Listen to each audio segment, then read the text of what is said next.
குடும்ப நண்பர்களே, உங்கள் சேனலுக்கு மிகவும் வரவேற்கிறேன். இது போன்ற உண்மை சம்பவங்களை அடிப்படையாக கொண்ட கதைகளை நீங்கள் தொடர்ந்து கேட்க வேண்டுமென்றால், முதல் முறையாக எங்கள் சேனலுக்கு வந்திருக்கிறீர்கள் என்றால் சப்ஸ்கிரைப் செய்ய மறந்துவிடாதீர்கள். அருகில் இருக்கும் பெல் ஐகானையும் கிளிக் செய்து உங்கள் ஞாபகப்படுத்தலை இயக்குங்கள். என் பெயர் பிரகாஷ். ஒரு சாதாரண தொழிலதிபர். வாழ்க்கையில் எல்லாம் நன்றாகத்தான் போய்கொண்டிருந்தது. ஆனால் ஒரு நாள் என் வியாபாரம் திடீரென சரிந்தது. கடன்கள் ஒரு புறம், வட்டிக்கு கடன் வாங்கியவர்கள் மறுபுறம். இந்த சூழலில்தான் என் சொந்த நண்பனே வேறு ஒருவனாக மாறுவான் என்று நான் கனவிலும் நினைத்ததில்லை. எனக்கு ஒரு அழகான மனைவி உண்டு. அவள் பெயர் தீபா. கருப்பு பட்டுப்புடவையில் அவள் மின்னுவாள். நீண்ட கரும்பூட்டிய கூந்தல், பால் போன்ற மேனி, அந்த ஒவ்வொரு அம்சமும் என் உயிரை உருக்கும். ஆனால் இன்று அவள் மற்றொருவருக்காக அலங்கரித்து கொண்டிருந்தாள். வேறு யாருக்காக தெரியுமா? என் என்றும் நெருங்கிய நண்பன் ராஜேஷுக்காக. நானே அதற்கு அனுமதி கொடுத்திருந்தேன். மிகப்பெரிய கடனாளியாகி கையற்று போன நான் ராஜேஷின் நிபந்தனைகளை தட்ட முடியாமல் திணறினேன். அன்றிரவு வெளியே அவனது கார் நின்றிருந்தது. தீபா அதில் ஏறிச் செல்ல தயாராகி கொண்டிருந்தாள். என்னுள் ஒரு புயல் சுழன்றாலும் நான் வேறு வழியறியாத நிலையில் இருந்தேன். என்னால் சுவாசிப்பது கூட கடினமாக இருந்தது. என் மனைவியை அவனது அறைக்கு அனுப்பும் எண்ணமே என்னை எரித்தது. நீங்கள் இப்போது கேட்கப் போகும் இந்த கதை உண்மையில் நடந்த சம்பவம். ஒரு ஆணின் சுயமரியாதை, ஒரு பெண்ணின் கற்பு, ஒரு நண்பனின் வஞ்சகம், இவையெல்லாம் எப்படி ஒரே இரவில் வாழ்க்கையை நரகமாக மாற்றும் என்பதை நீங்கள் உணர்வீர்கள். நீங்கள் இந்த கதையின் தொடக்கத்தில் மட்டும்தான் இருக்கிறீர்கள். இனி ஒவ்வொரு பகுதியிலும் புதிய திருப்பங்கள், புதிய வெளிப்பாடுகள். முடிவில் நீங்கள் அதிர்ச்சி அடைவது உறுதி. சில மாதங்களுக்கு முன்பு வரை நானும் தீபாவும் சந்தோஷமாக வாழ்ந்து வந்தோம். எனக்கு ஒரு மளிகை மொத்த வியாபாரம் இருந்தது. திடீரென ஸ்டாக் விலை சரிந்ததால் எனக்கு 10க்கும் மேற்பட்ட கோடி ரூபாய் கடன் ஏற்பட்டது. வங்கிகள் வட்டிக்கு வட்டி விதிக்க, அடமானம் வைத்த வீடு பறிபோகும் நிலை. இந்த நேரத்தில்தான் என் பள்ளி நண்பன் ராஜேஷ் எனக்கு உதவ முன்வந்தான். ராஜேஷ் எப்போதுமே ஒரு வெற்றிகரமான தொழிலதிபர். ஷாப்பிங் மால், டெக்ஸ்டைல் ஃபேக்டரி என அவனுக்கு லட்சக்கணக்கில் சம்பாதிப்பு. அவன் என்னிடம் சொன்னான், பிரகாஷ், நான் உனக்கு ஒரு வழி சொல்லித் தருகிறேன். என் மேற்பார்வையில் நீ ஒரு பெரிய ஒப்பந்தம் செய்தால் கடன் முழுவதுமாக தீர்ந்துவிடும். நான் மகிழ்ச்சியுடன் ஒப்புக்கொண்டேன். ஒரு நாள் என்னை 5 நட்சத்திர ஹோட்டலுக்கு அழைத்துச் சென்றான். அங்கே ஒரு மத்திய கிழக்கு நாட்டு வியாபாரியை எனக்கு அறிமுகப்படுத்தினான். சில நிபந்தனைகள் இருந்தன. அவற்றில் ஒன்று மிகவும் கேவலமானது. உன் மனைவி ஒரு நாள் என் விருந்தினராக இருக்க வேண்டும் என்றான். நான் மறுத்தேன். ஆனால் ராஜேஷ் சொன்னான், இதுதான் உன்னை கோடீஸ்வரனாக்கும் வாய்ப்பு. இந்த ஒப்பந்தத்தை நிறைவேற்றினால் உனக்கு 30% கமிஷன். என்னால் தட்ட முடியவில்லை. வறுமை மனிதனை எந்த அளவுக்கு துவண்டு போகச் செய்யும் என்பதை நான் அன்றுதான் உணர்ந்தேன். வீட்டுக்கு திரும்பியதும் தீபாயிடம் நான் நேருக்கு நேர் பேச முடியவில்லை. அவளோ சாதாரணமாக சமையல் செய்து கொண்டிருந்தாள். அவளை பார்த்ததும் என் கண்கள் கலங்கின. என்றும் கற்பையே தெய்வமாக வணங்கும் அந்த பெண்ணை ஒரு இரவுக்கு விற்கும் எண்ணம் என்னை கொன்றுவிட்டது. ஆனால் ராஜேஷ் என்னை மிரட்டினான். ஒன்று என் நிபந்தனையை ஏற்றுக்கொள், அல்லது பத்திர பொய்ச்சான்று கோர்ட்டில் கொடுத்து உன்னை ஜெயிலுக்கு அனுப்பிவிடுகிறேன் என்றான். நான் ராஜேஷின் கையில் எழுதி கொடுத்த பத்திரங்கள் அவனிடம் இருந்தன. அந்த பத்திரங்களில் என் வீடு, கடை எல்லாமே அவனுடையதாக மாறிவிடும். இருட்டறையில் நான் நெருப்பு புகை போல் மூச்சு திணறினேன். தீபா என் அருகில் வந்து அமர்ந்தாள். நீங்கள் ஏன் இவ்வளவு வருத்தமாக இருக்கிறீர்கள் என்றாள். என்னால் பதில் சொல்ல முடியவில்லை. அப்போதுதான் கதவு தட்டப்பட்டது. வெளியே ராஜேஷின் ஓட்டுநர் நின்றிருந்தார். அவர் கையில் ஒரு ரோஜா பூவும் ஒரு ரேயான் புடவை பொட்டலமும் இருந்தது. இங்கே முதல் பகுதி முடிகிறது. இனி அடுத்த பகுதியில் அதிர்ச்சியூட்டும் முடிவு காத்திருக்கிறது. இதுபோன்ற சுவையான கதைகளை மேலும் கேட்க சேனல் சப்ஸ்கிரைப் பண்ணி பெல் ஐகான் கிளிக் பண்ணுங்கள். மிஸ் பண்ணாமல் அடுத்த பகுதியை காணுங்கள். அன்று இரவு 8 மணி அளவில் தீபா குளித்து முடித்து அந்த கருஞ்சிவப்பு புடவையை உடுத்திக் கொண்டாள். நான் அவளை பார்த்தேன். அவளது முகத்தில் ஒரு பதற்றம் இருந்தது. ஆனால் அவள் ஒன்றும் கேட்கவில்லை. நானோ வெளியே நின்றிருந்த ராஜேஷின் ஓட்டுநரிடம் சொல்லிவிட்டு பின்கட்டு அறைக்கு சென்று உட்கார்ந்தேன். என் கைகள் நடுங்கின. சரியாக இரவு 10:30 மணிக்கு தீபா என்னை பார்க்க வந்தாள். பிரகாஷ், நான் போட்டுக்கொண்டது பிடிக்குமா என்று கேட்டாள். என்னால் பேச முடியவில்லை. என் கண்களை தாழ்த்தினேன். நீங்கள் ஏன் அழுகிறீர்கள்?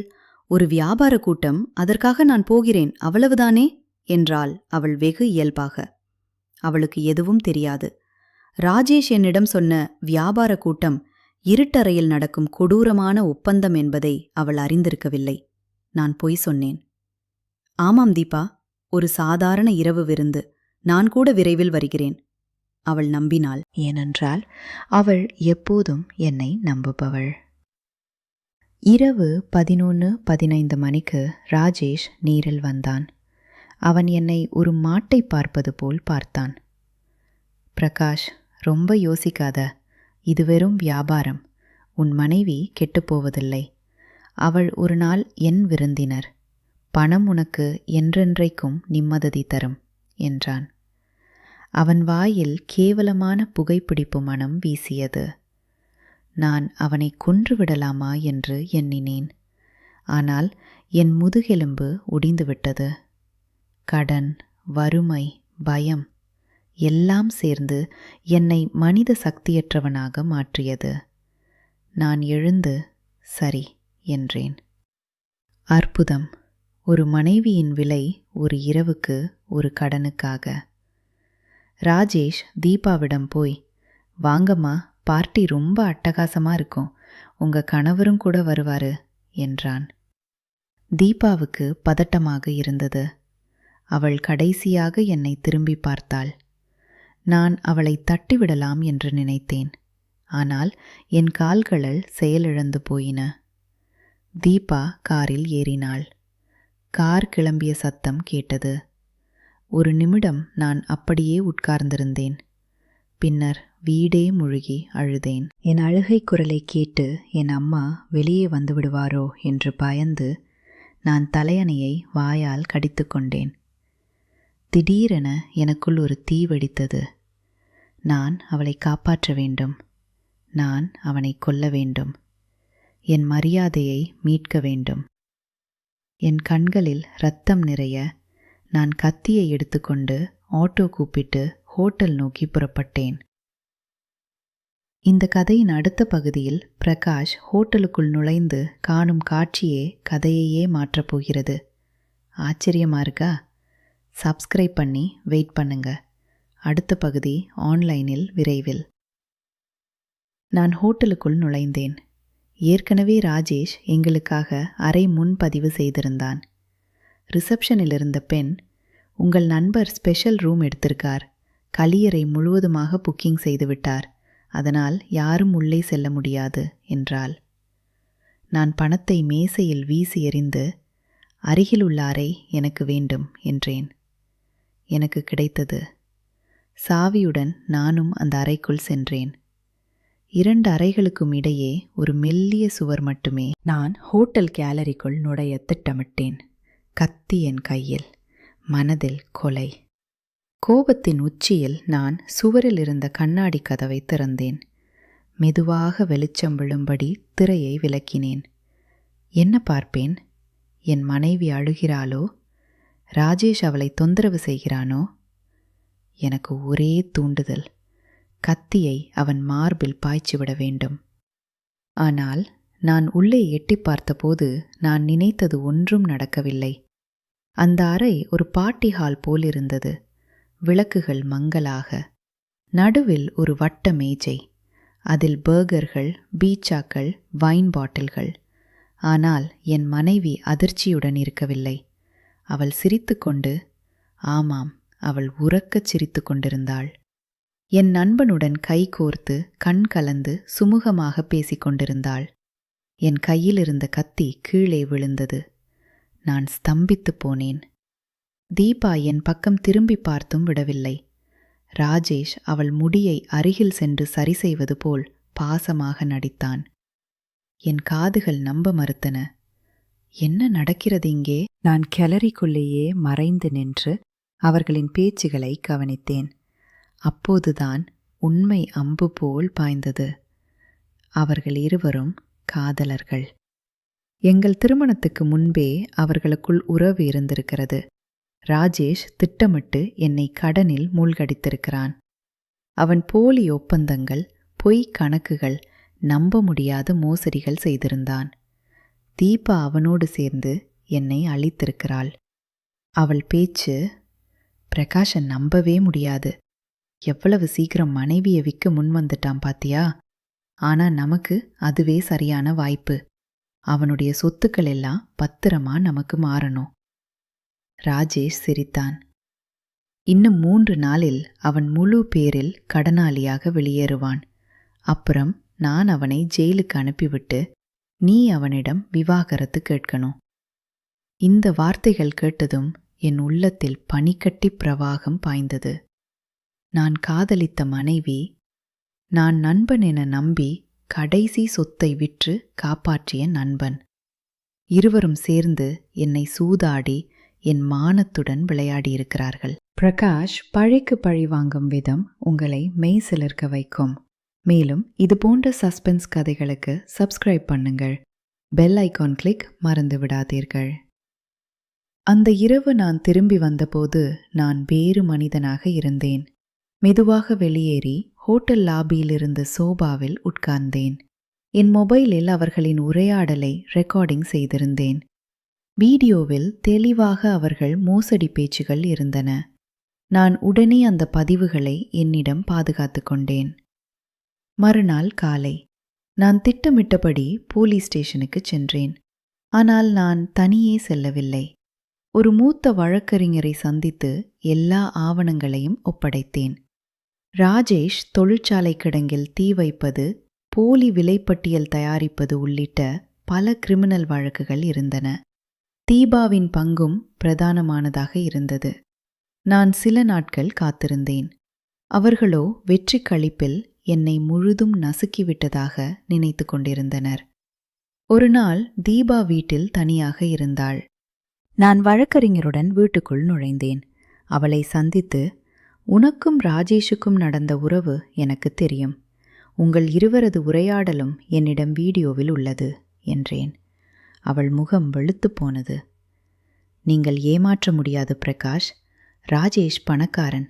அவன் அனைத்தையும் கவனித்துக் கொள்வான் என்றாள். ஆனால் அவள் அறியாதது, நான் அதே சமயத்தில் ராஜேஷின் தொழிற்சாலை வளாகத்தில் ஒரு இன்ஸ்பெக்ஷனுக்கு ஆர்டர் கொடுத்திருந்தேன். துப்பாக்கிகள் வைத்திருந்த கிடங்கு, கள்ள மது பாட்டில்கள், மோசடி ஒப்பந்தங்கள்.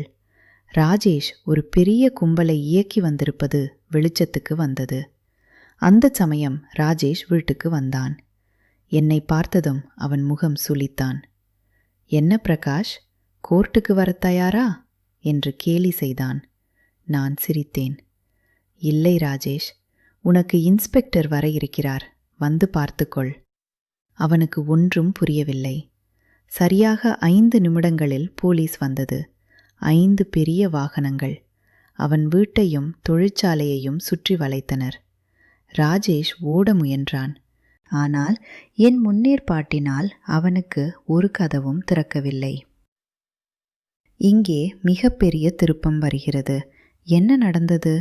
பிரகாஷ் எப்படி இவ்வளவு பெரிய திட்டத்தை தனியாக நிறைவேற்றினான்? அடுத்த பகுதியில் தெரிந்து கொள்ளுங்கள். சப்ஸ்கிரைப் பண்ணுதல் மூலம் முதலில் பார்ப்பவராகுங்கள். ராஜேஷ் கைது செய்யப்பட்ட போது தீபாவும் அங்கேயே இருந்தாள். அவள் சாட்சியமாக மாற முயன்றாள். ஆனால் நான் ஏற்கனவே அவளுடைய முழு வாக்குமூலத்தையும் இரகசியமாக பதிவு செய்திருந்தேன். ராஜேஷிடம் இருந்த என் கடன் பத்திரங்களும் அவன் போலியாக உருவாக்கிய ஆவணங்களும் விசாரணையில் பொய்யென நிரூபிக்கப்பட்டன. சில மாதங்களில் இருவருக்கும் கடுமையான சிறை தண்டனை கிடைத்தது. தீபா தனது தாய் வீட்டுக்கு திருப்பி அனுப்பப்பட்டாள். ராஜேஷின் சொத்துக்கள் அனைத்தும் அரசாங்கத்தால் பறிமுதல் செய்யப்பட்டன. நான் என் வாழ்க்கையை மீண்டும் கட்டியெழுப்பினேன். ஆனால் மிக மெதுவாக. முதலில் சின்னதாக ஒரு துணிக்கடை, பின்னர் 2, பின்னர் ஒரு பேக்கரி. இன்று நான் மீண்டும் எழுந்து நிற்கும் ஒரு சுயமரியாதை மனிதன். ஆனால் அந்த 2 நாள் இரவுகளின் நினைவுகள் என்றும் மறக்க முடியாது. இந்த கதையின் உண்மை என்னவென்றால், மனித உறவுகள் என்பவை நெருப்பாலும் வெள்ளியாலும் சோதிக்கப்படுபவை. எனக்கு கிடைத்த பாடம்: ஒருபோதும் உங்கள் மானத்தை விற்காதீர்கள். வறுமை வரலாம், கடன் வரலாம், ஆனால் ஒருமுறை மானம் போனால் அது திரும்பி வராது. நான் கடைசி வரும் என் சுயமரியாதையை காத்துக்கொண்டேன். அதன் காரணமாகவே இன்று நான் என்னை மதித்து கொள்ள முடிகிறது. உங்களுக்கு இந்த கதை பிடித்திருந்தால் லைக்கும் ஷேரும மறந்துடாதீங்க. கீழே இருக்கும் கமெண்ட் பாக்ஸில் உங்கள் கருத்துக்களை சொல்லுங்கள். மறக்காம சேனல் சப்ஸ்கிரைப் பண்ணுங்க. இது மாதிரி சூப்பரான கதைகளுக்கு அடுத்த வாரமும் இதே நேரத்தில் பார்க்கலாம். நன்றி.